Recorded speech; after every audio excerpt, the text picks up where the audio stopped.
The Piraputanga watch them attentively.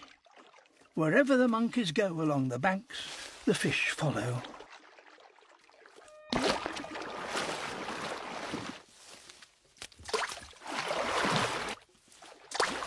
Every scrap is fought over.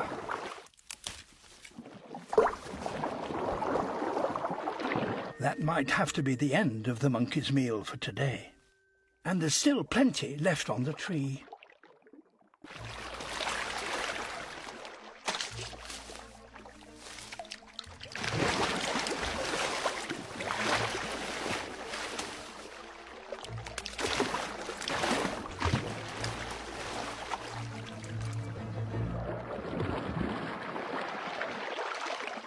With a split-second adjustment, the fish bends in midair and collects the prize.